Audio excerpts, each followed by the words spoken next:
nous laisse dans la marge. On a commencé déjà le vendredi passé à jouer, on avait dit qu'on avait 4 finales. Voilà, on a passé 2. À chaque fois qu'on mène ou qu'on gagne, ça nous donne la possibilité de jouer l'autre. Et en sachant qu'aujourd'hui, si on ne gagnait pas, voilà, ça s'arrêtait là. Je pense que l'équipe, première mi-temps, il a été assez crispé. Pas lâché du tout. Voilà, il y en a suivi forcément. En deuxième mi-temps, on a amélioré malgré le terrain, on va dire. Il y en a trouvé un joli but, très joli but à la fin. Voilà, quand il fallait vraiment jouer le va-tout. Tu as changé de système oui. En deuxième. Il fallait pour redonner un petit peu peut-être plus de soutien. J'avais compris que notre changement, ça passait aussi par des changements. J'en voyais déjà 2 joueurs à s'échauffer au bout de 30 minutes parce que je voyais bien que si on continuait dans cette démarche-là, on ne pouvait pas prétendre à la victoire. En tout cas, vu la première mi-temps qu'on a fait. Après, en deuxième mi-temps, voilà, les choses s'y sont faites beaucoup plus, pas facilement, mais on a arrivé quand même à mettre l'adversaire voilà, sous la pression en tout cas.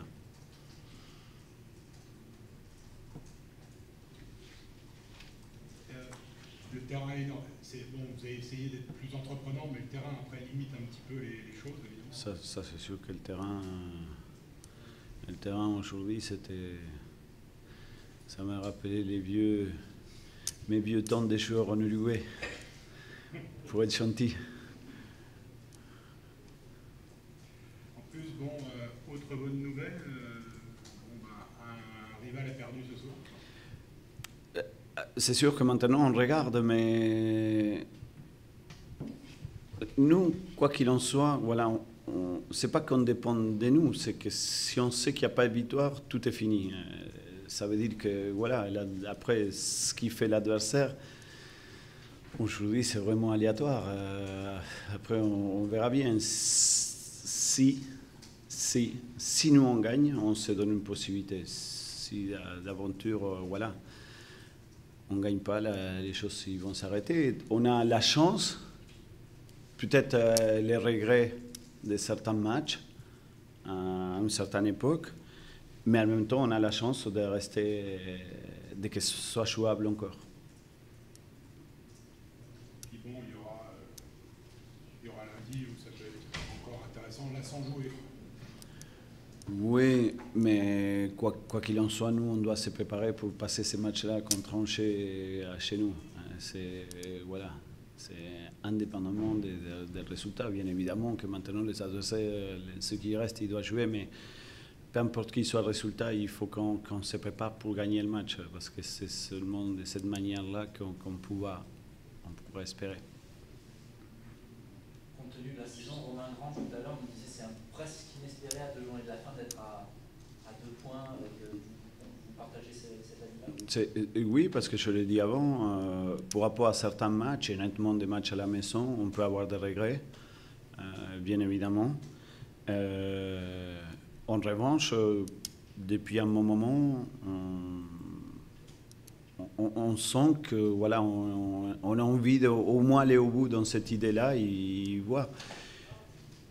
Je ne crois pas qu'il soit inespéré parce que si on est là, c'est aussi parce qu'on a fait des choses intéressantes. Mais c'est vrai qu'on a vécu une période assez difficile dans laquelle on a eu une série de défaites qui nous ont mis vraiment en retard et maintenant, forcément, on court avec ce retard. Mais aujourd'hui, on n'est pas partagé entre le fait de dire si ces matchs-là, ils ne savaient pas comme ça et l'autre, il n'avait pas passé comme ça.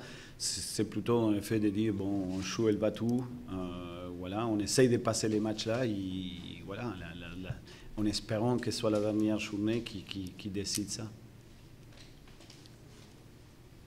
Un petit mot sur cette équipe de Clermont, puisque bon, voilà, la première mi-temps, vous l'avez dit, vous avez subi le pressing, la pression.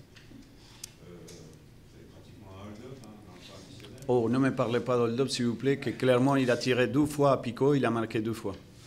Et ils ont subi tout le match, pas une mi-temps, tout le match. Ça, c'est le football. Moi, à l'époque, je dis on a perdu parce que clairement, il a trouvé l'efficacité. Aujourd'hui, ce n'est pas un dope. On a trouvé l'efficacité. Oui, ils ont fait une bonne première mi-temps, ils sont tapés sur les poteaux, voilà, ils n'ont pas réussi à marquer. Nous, on a fait une bonne deuxième mi-temps et on a marqué. Vous savez que des matchs comme ça, généralement, ils nous ont été défavorables, mais depuis un bon moment. Ça veut dire que, oui, hold-up, si... J'aurais pu concevoir qu'on dise c'est un hold-up si vraiment on n'aura pas fait grand-chose. Mais en deuxième mi-temps, peut-être maladroitement, mais on a cherché. Après, oui, on peut dire quel terrain et tout ça, mais au moins on a eu à cœur de chercher la victoire. Voilà. Vous aviez donné des consignes de jeu par rapport à l'état de Bah, on savait que, en regardant le match contre Sochaux, c'est ce type de terrain que je n'attendais pas à un but aussi joli, en fait, si vous voulez. Je m'attendais à un but un peu raccord comme ça, à l'image de ce que le match il peut donner, parce qu'il faut féliciter quand même les 22 joueurs, parce que c'est vraiment difficile. Mais sur ce type de terrain comme ça, généralement, le danger, il est où il est le ballon. Il y en a bien vu que, voilà, que faire des gestes précis, c'est terriblement difficile. Merci. Bonne soirée. Merci.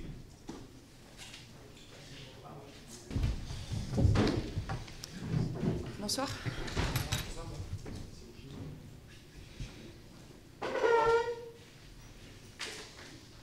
Alors, j'imagine déçu, très déçu. Oui, on ne peut pas être satisfait de perdre un match dans les arrêts de jeu. Hein. Ça, c'est évident, surtout que je ne pense pas que ce soit bien mérité. Au vu de la consistance de notre match, dans des conditions plus que difficiles. Mais bon, c'est comme ça, hein. C'est comme ça. On est malheureusement obligé de l'accepter. On a bien vu un Clermont Foot 63 en première mi-temps qui était précis avec plusieurs occasions, le tir sur le poteau. Qu'est-ce qui s'est passé en deuxième mi-temps à part le changement de tactique au niveau de Nancy? Qu'est-ce qui a changé le terrain? Non, bon, le terrain, il est le même des deux côtés. Hein. Non, j'ai trouvé surtout qu'en première mi-temps, on avait manqué de... On jouait bien jusqu'aux 30 mètres adverses. Voilà. Après, on a pêché dans le dernier geste, dans la dernière passe, dans la prise de décision sur le fait de centrer ou tout simplement sur le fait de frapper au but. Parce que la seule fois où on a frappé au but, on a touché le poteau. Donc jusqu'à la préparation, ça se passait bien. Par contre, la finition, les 30 derniers mètres, on a manqué de prise de responsabilité, tout simplement. Après, la deuxième mi-temps, je pense tout simplement qu'ils se sont fait secouer à la mi-temps. J'aurais fait la même chose. Si je joue la montée et si mon équipe fait une première mi-temps comme ils ont fait, je les secoue. Maintenant, je ne trouve pas qu'on ait fait une mauvaise entame de deuxième période, même si on était un peu plus bas, c'est vrai. On était un peu plus bas. C'est sûr qu'il y avait un petit peu plus de monde aussi devant, puisque le changement tactique a fait qu'il y avait plus de présence derrière. Mais à part sur une ou deux occasions, on ne peut pas dire qu'on ait été réellement en danger non plus. Hein. Là où on était en danger, en fait, c'est quand nous, on avait le ballon sur nos pertes de balles dans leur camp. À chaud et un peu à froid, est-ce que quelque part ça vous laisse des regrets de faire planter sur un compte comme ça à 90+1 alors que vous avez... Qu'est-ce que vous voulez que je vous dise? Ça vous ferait plaisir, vous?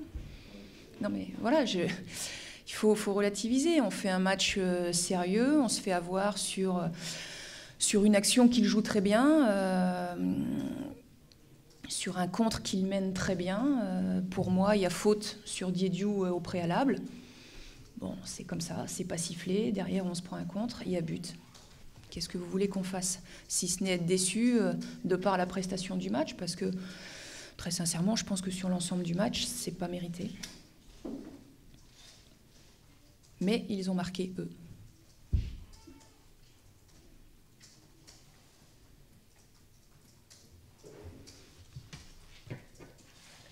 C'est bon, merci.